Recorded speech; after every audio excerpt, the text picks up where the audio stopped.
if you want to call them accolades. You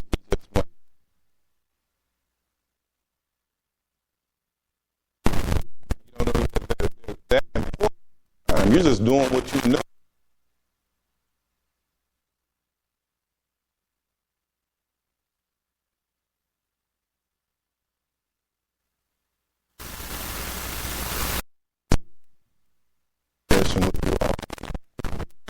The staff has put together a great lineup for the remainder of the day, and I look forward to hearing all of the speakers speak. He did an excellent job of introducing myself, but I want to introduce myself a little bit for those that don't know me. As he said, I am the Imam of the Islamic Association of DeSoto, Texas. My mentor, I was actually appointed by my mentor. I'm comfortable enough to call him my sheikh, my teacher, Imam Yahya Abdullah. And I've been under his leadership my entire life. When he came to Dallas, I can't remember the year, and started the Claire Muhammad Academy. We started going to the Sister Claire Muhammad schools. He was my imam then. I had a break when we moved from Dallas to the Oak Cliff Islamic Center when we opened another center, and we got blessed again with Imam Dr. Nasir Ahmed to be our imam at that moment for about 2.5 to 3 years. I must also mention this, that I am also indirectly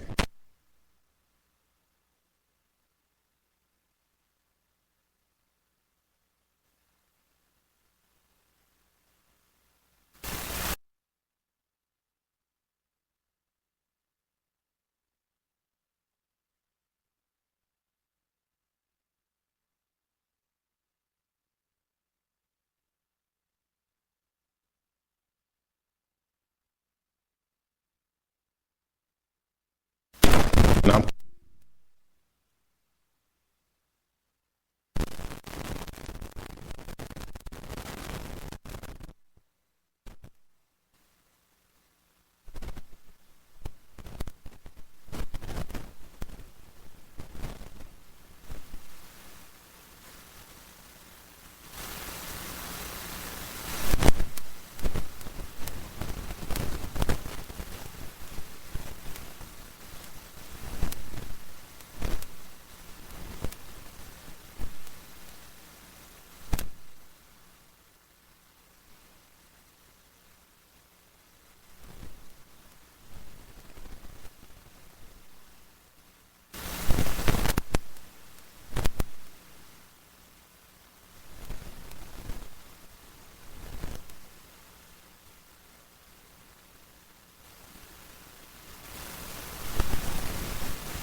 stand here as an imam.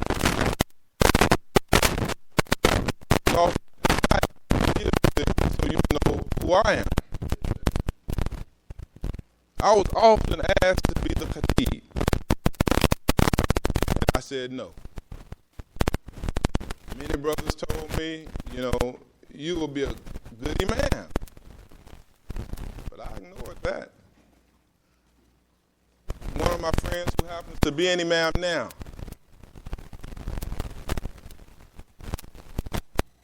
and this is part of my topic, leadership, community, and incubating our youth.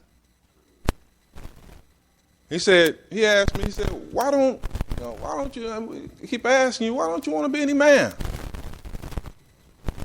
And I said 3 things. This is after asking me several times, and I finally said 3 things.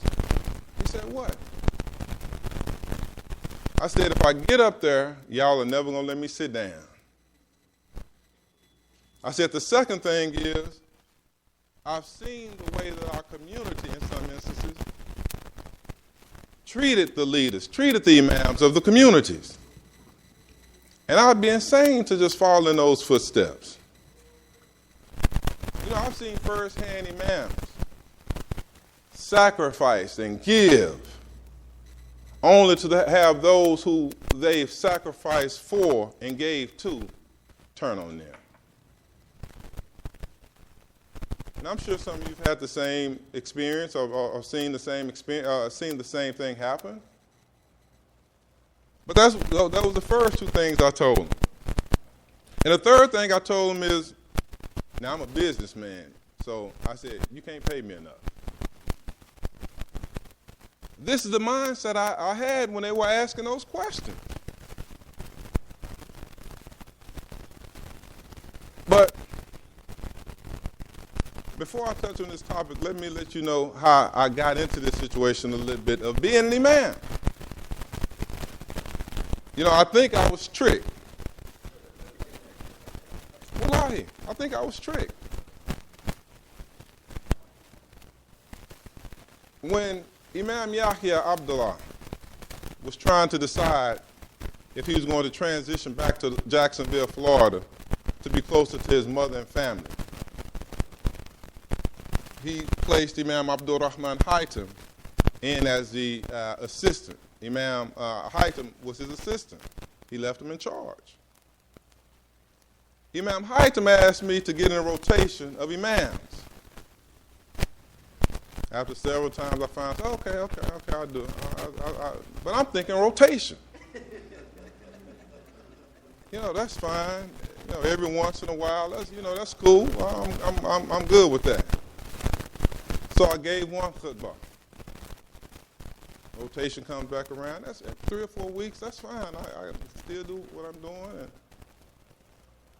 But then the rotation starts getting shorter and shorter.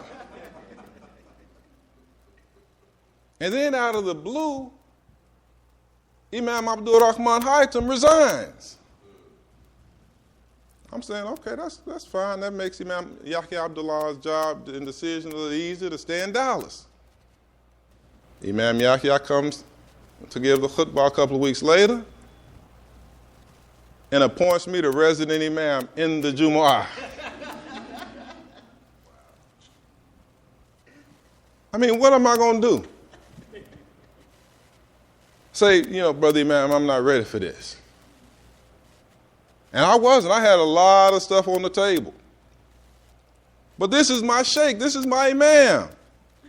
I'm locked in. If I turn back now, I look like, for you brothers that was in the Nation of Islam, I look like I'm abandoning the post. Now, I don't know about y'all, but do that sound like a setup?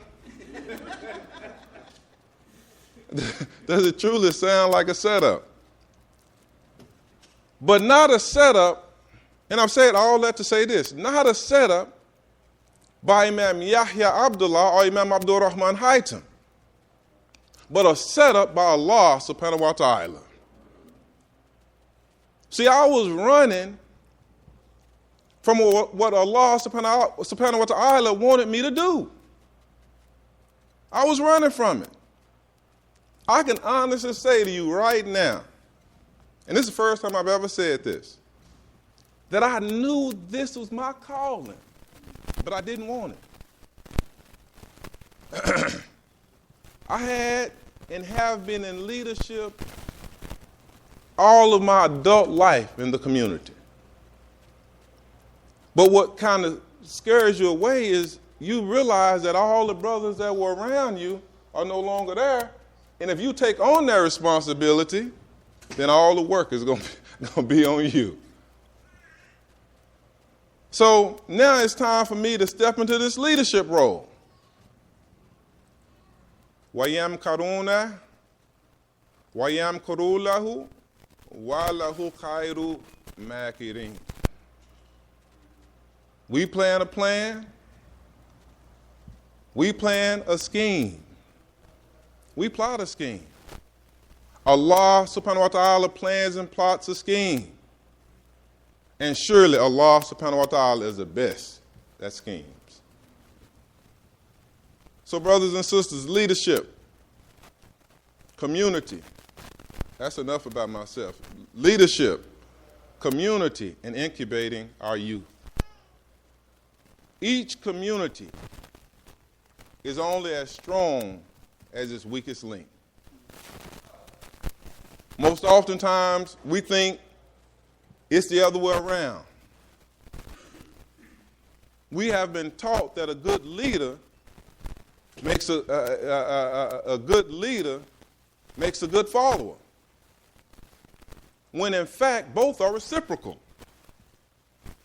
The weakest amongst us is just as important as the strongest one amongst us. And I have to make this point. That is being seen and done right here in this community. And I'm not saying that because Wazir is my friend and I want to pat him on the back and give him accolades and make him feel good. You see it happening right before your eyes. When the weakest is amongst the strongest.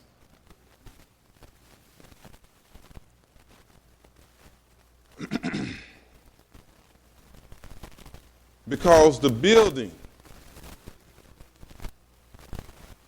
of a society, any society,